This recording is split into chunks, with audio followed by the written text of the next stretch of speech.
Welcome to the Medical Device Made Easy podcast. Here is Munir Al-Azouzi from easymedicaldevice.com. And today we have a special episode because mainly the guest of today, I already invited him to come to discuss with me on March 2020 or April because it's just after. But with some news that happened, I had decided to invite him earlier. So it's Richard Houlihan from EUDAMED.EU. And he was with me on episode 25, where we discussed about EUDAMED, what is EUDAMED, and all the information that we were discussing there are still relevant, if I can say. But we have some new information to share with you. So, Richard, welcome back to the Medical Device Made Easy podcast. Thanks, Munir. It's my pleasure. And again, like you said, didn't expect to be here before 2020, so it's the MDR roller coaster. Yeah, great. So just maybe for people that don't know you, just maybe a small introduction, and then we can inform people of what is happening behind the curtain. Okay. As Munir said, my name is Richard Houlihan. I'm 25 plus years in IT, 8 years working with EUDAMED. Now I'm with EUDAMED.EU, where we provide training, support, consultancy, software to help with your data preparations, etc. That's pretty much it. Good. So, Richard, as we discussed together, we had, I don't remember, we had 2 weeks ago a discussion on LinkedIn when we heard about something and say, what's happening here? So mainly it's the delay of EUDAMED. So we got information that it will be delayed of 2 years, so until May 2022. So I wanted to come back to this information, to this breaking news, and to check with you again, what was the way to communicate that, how it was communicated to the public? It was very bizarre. There was a certificates working group with the commission and industry representatives and say 20, 25 people in a room. And one of the guys from the commission casually mentioned that there was going to be a delay. And before the meeting was over, I'm getting messages on LinkedIn, I'm getting texts, emails start coming in. Then there was a forum in Germany, and they mentioned it was delayed as well. And next thing people are saying, oh, MDR is delayed. So the whole internet exploded. I'm getting bombarded with people asking me questions. I didn't want to comment on it, same as you, same as a lot of the other people who actually know what's going on. Didn't want to comment about it until it was confirmed. Yeah. And then the commission, maybe the following week or within, say, 10 days approximately, one of the representatives from the commission mentioned at one of the conferences that, oh yeah, EUDAMED is delayed until 202X. Okay. The X is interesting because it's not very precise. It's even less precise. And then about a week later, on one of the commission's websites, they put up that it's delayed until May 26, 2022, which is exactly the same date, coincidentally, that the IVDR becomes applicable. Exactly. There's nothing from the MDCG yet. So there's nothing that's come through the main confirmation channels from the commission. We all know it's delayed. I mean, that's a certainty. But normally you get something definite. And there is an MDCG meeting today. So maybe there'll be a communication after that. I don't know. Yeah, so just for the story, I got like you, I got some messages on LinkedIn about that. And everybody was asking me, I shared that with people. I said, I heard about that. I don't know if it's true or not. And people were asking me the sources. And I just said, yeah, it's coming from apparently a meeting in Germany, a conference in Germany that is happening, etc. But I said, yeah, let's wait for an official communication from the European Commission before to really go through that. But yeah, as you mentioned, there was a lot of messages coming out, and at one point there was this message like, oh, maybe if EUDAMED is delayed, maybe MDR is delayed. And I said, no, it's not possible. But let's see. We never know.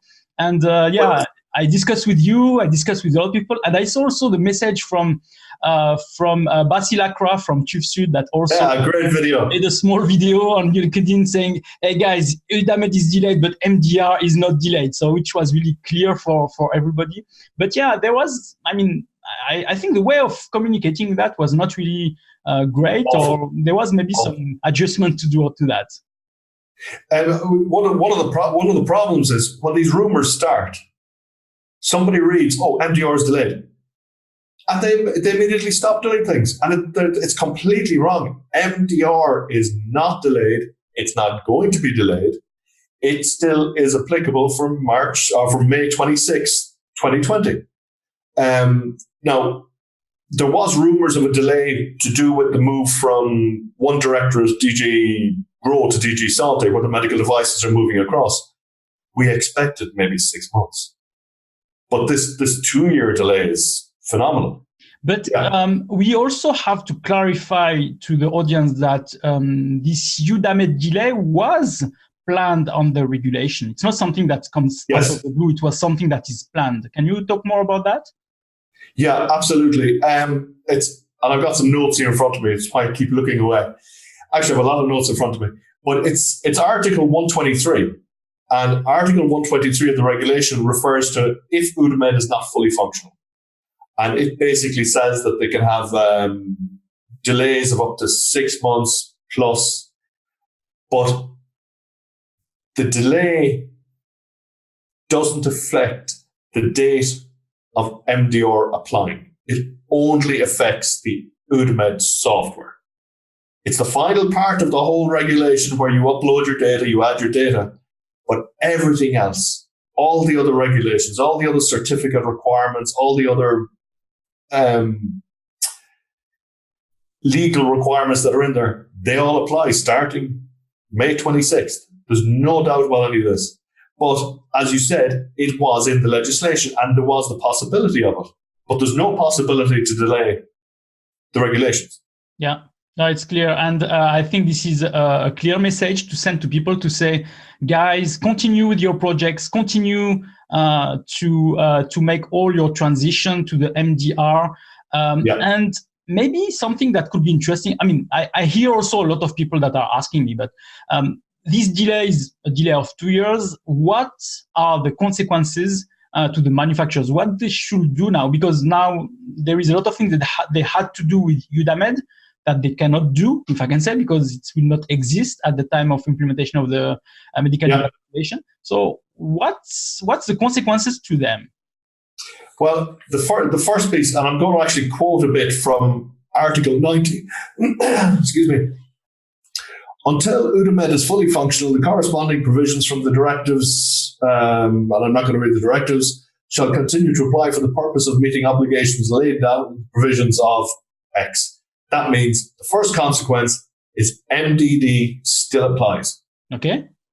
Anything to do with EUDAMED, anything to do with the reporting, it still applies. End of story. So people have to report the same way they were doing with MDD. Yeah, absolutely. Okay. So the first consequence, and I said this in the article I published, I said this to you, I've said it to a load of people, it's like a Christmas present from the Commission. Yeah, clear.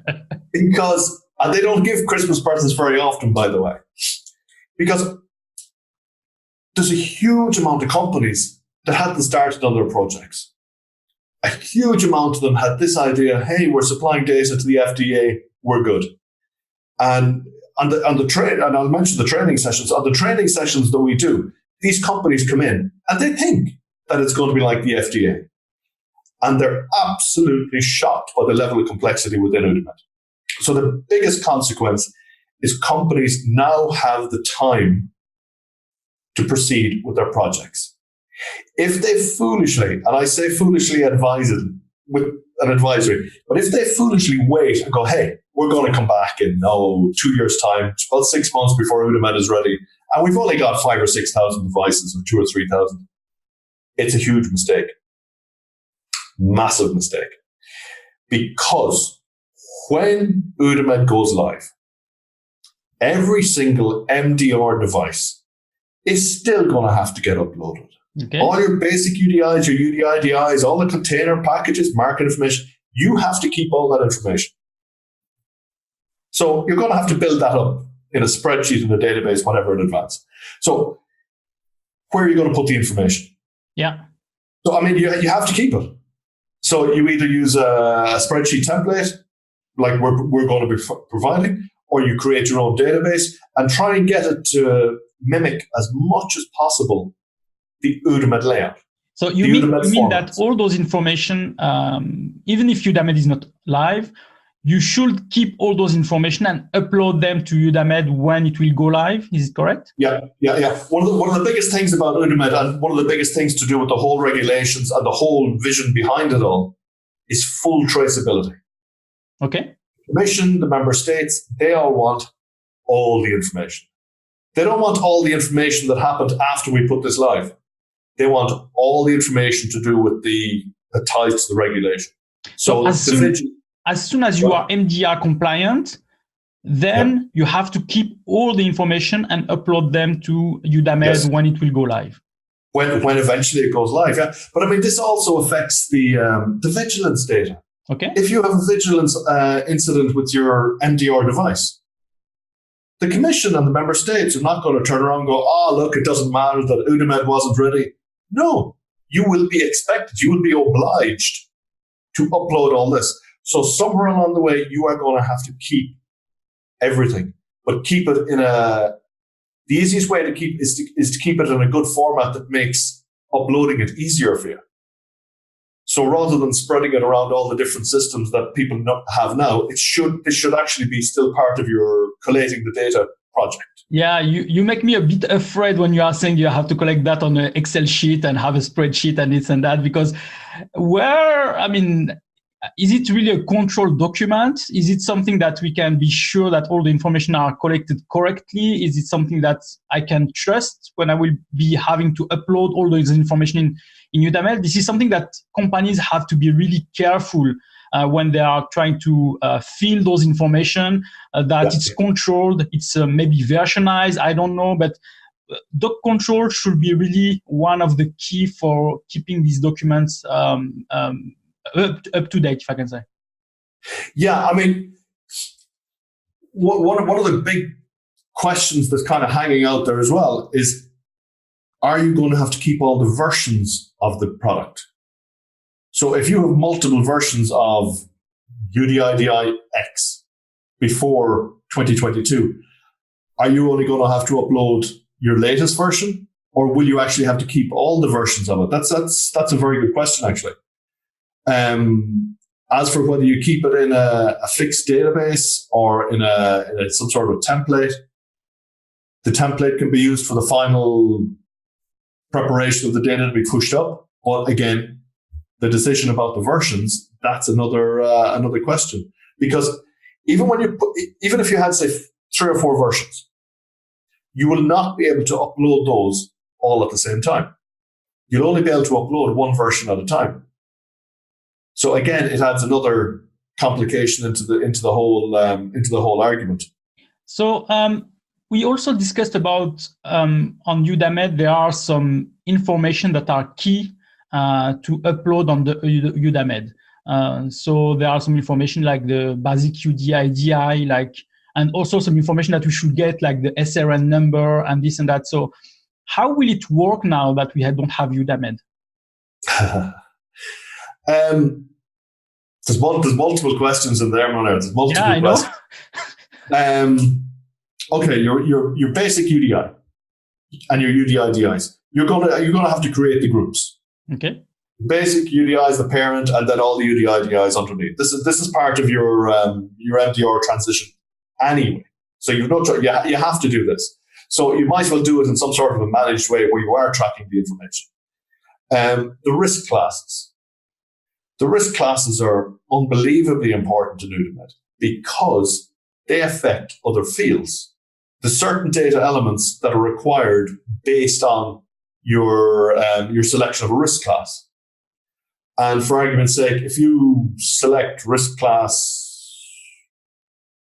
1, I think it's class 1. And again, I might be wrong on the right number of the class, but when you select implantable, if you select yes, then you have a different question that's mandatory. If you select implantable no, then it goes to a different question. So the understanding of the likes of the business rules in advance, some of the business rules, not all of them, obviously, but it'll also help you when you're putting together your data. Now, for the SRN, that's a whole different ballgame because you cannot get an SRN without EUDAMED being there. The SRN is a generated number from within EUDAMED. It's your 2-digit country code, hyphen, your role, manufacturer, importer, whatever, then a hyphen, and then up to 9 digits. But that is generated by EUDAMED. You cannot get it from a competent authority. Someone said on LinkedIn at one stage that you could send a stamped addressed envelope to your competent authority and they would send you back the code. No, they can't. The whole process for EUDAMED, for the SRN, is the economic operator registers. Then they get validated. If you're non-EU, it's validated first by the authorized representative and then by the competent authority. As soon as the competent authority validates you, your SRN is created. Pure and simple. No EUDAMED, no SRN. But this then has a bit of an issue with the notified bodies, because some of the notified bodies already are asking for the SRN.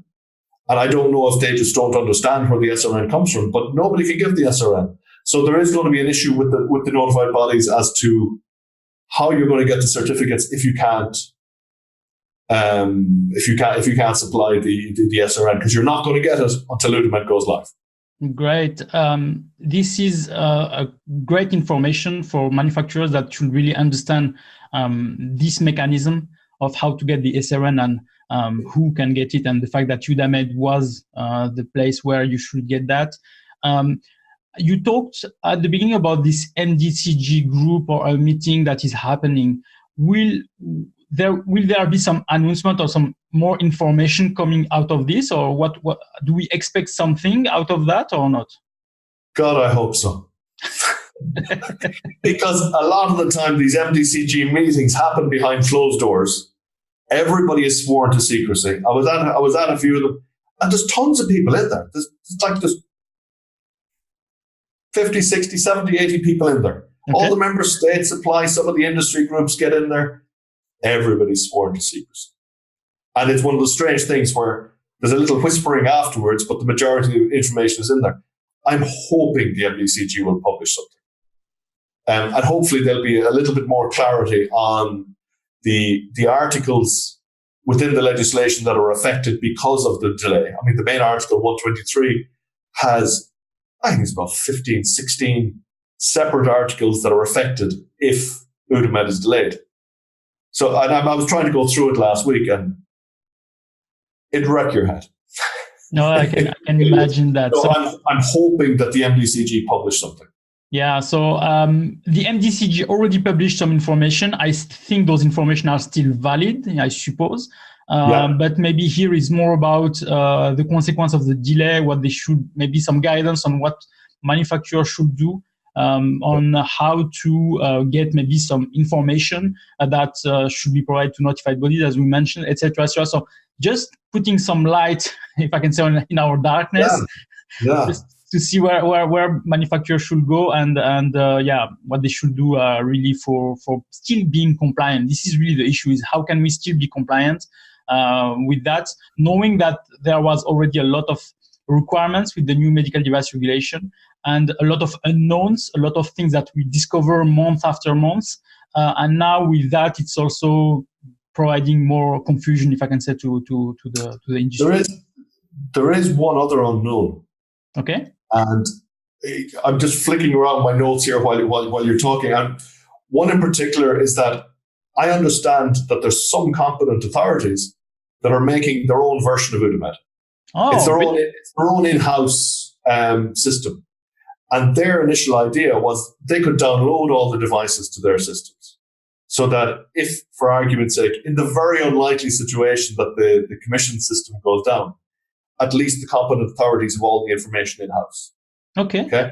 Now, what they were doing is they were making a system that was basically duplicating. The commission didn't want them to do it, but member states still wanted to be 100% sure themselves.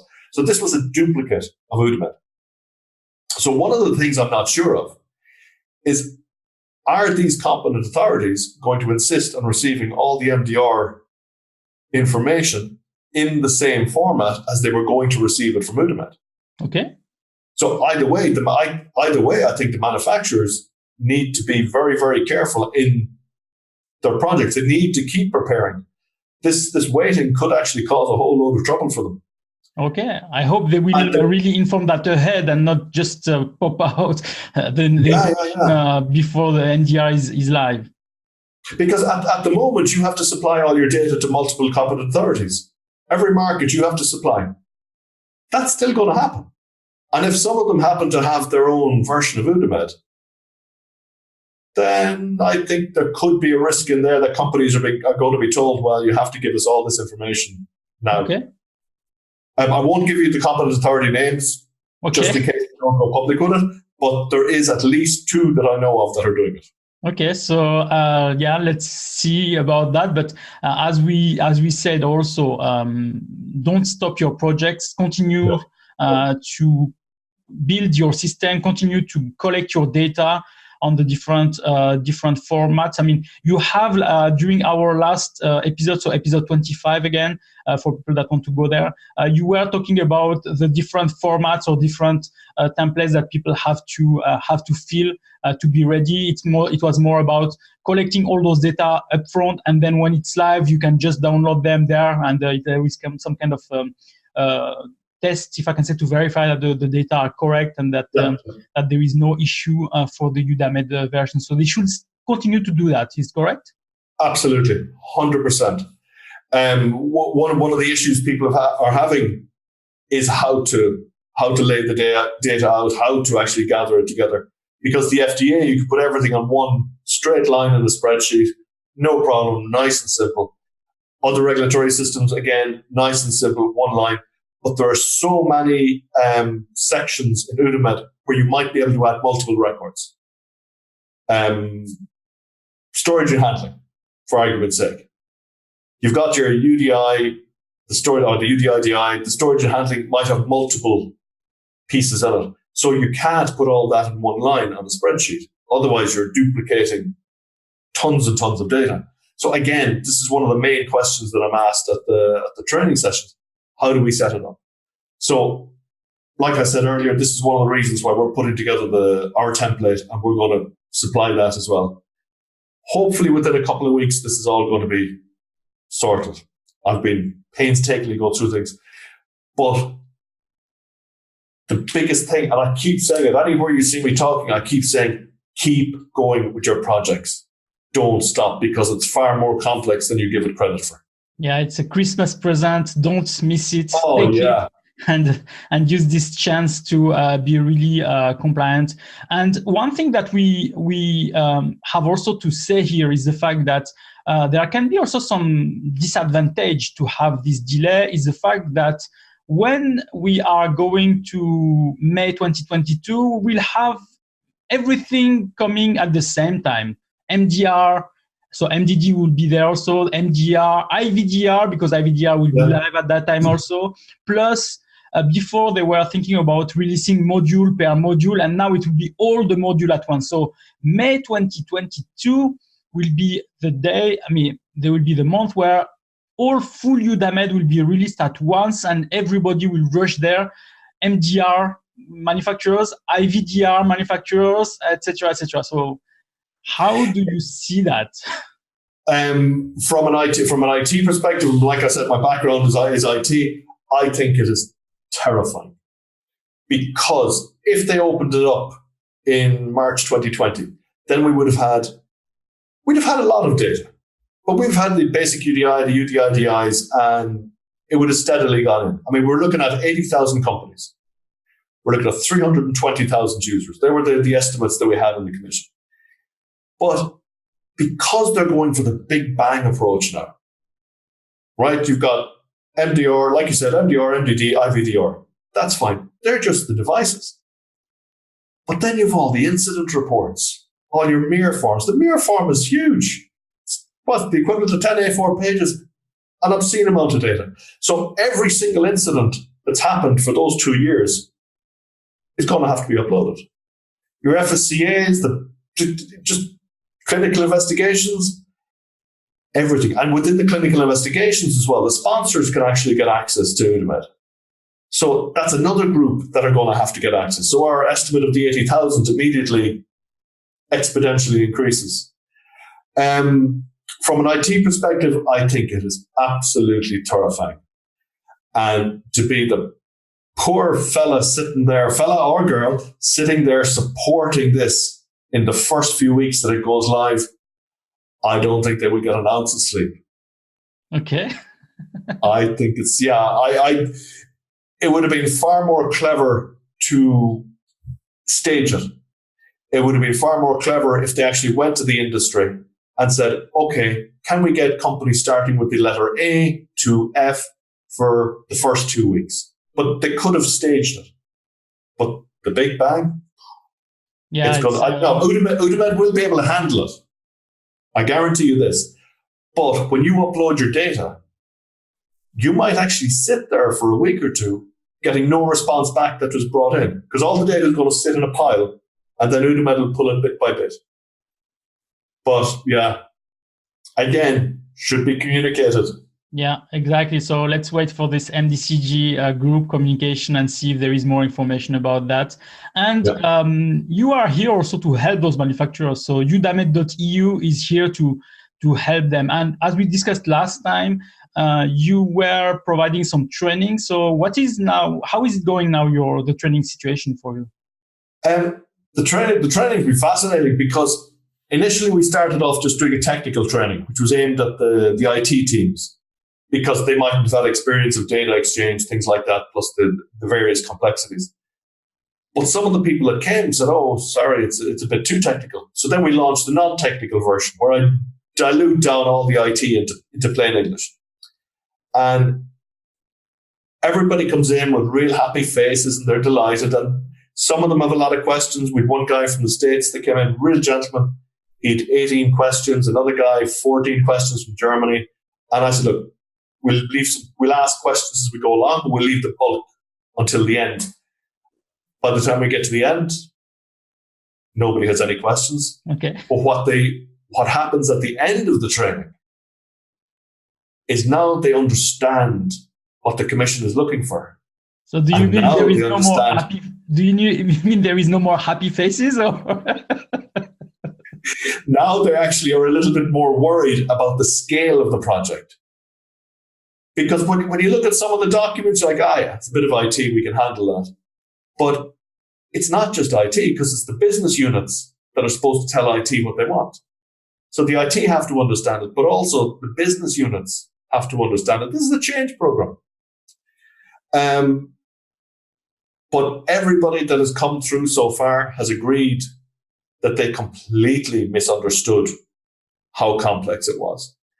Initially, we were just doing the training courses in Brussels, and because I'm from Galway in Ireland, I ran a couple there as well.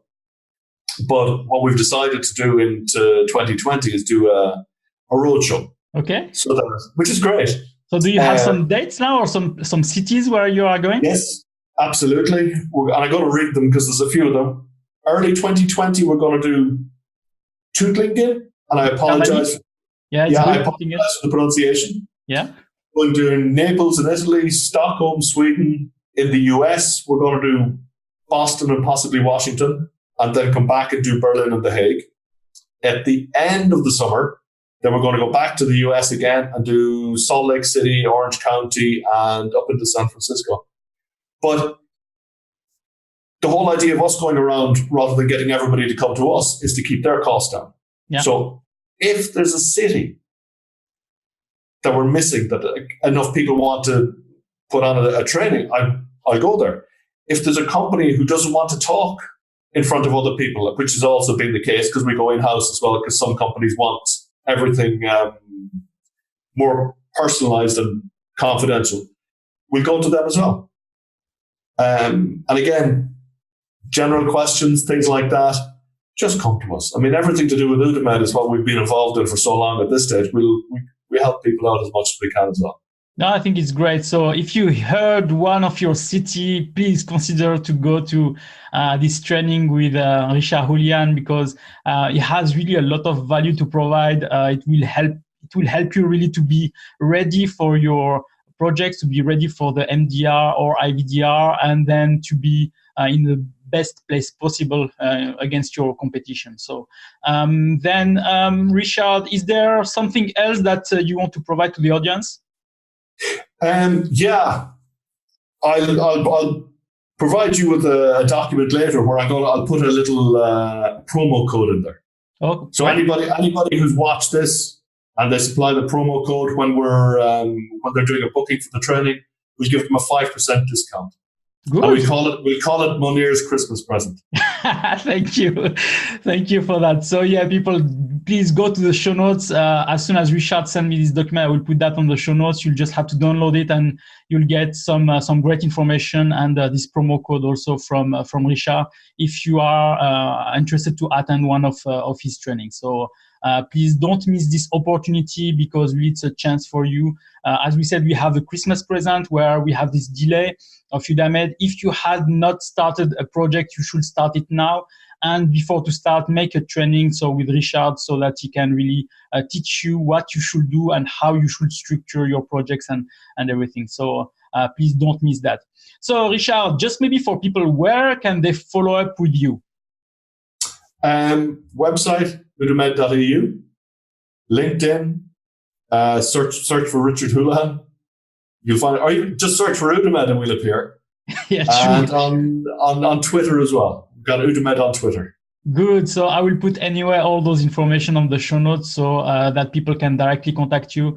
And if you have any question to Richard, so just ping him on LinkedIn or maybe on any platform, and he will try to provide his best answer to you.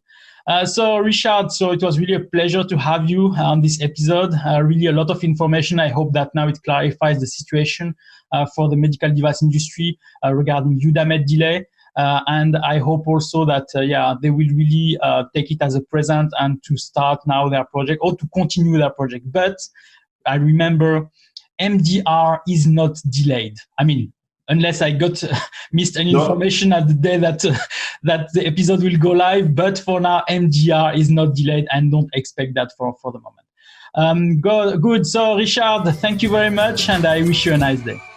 Munir, thank you very much for having me on. I look forward to the next one. Great. Thank you. Bye.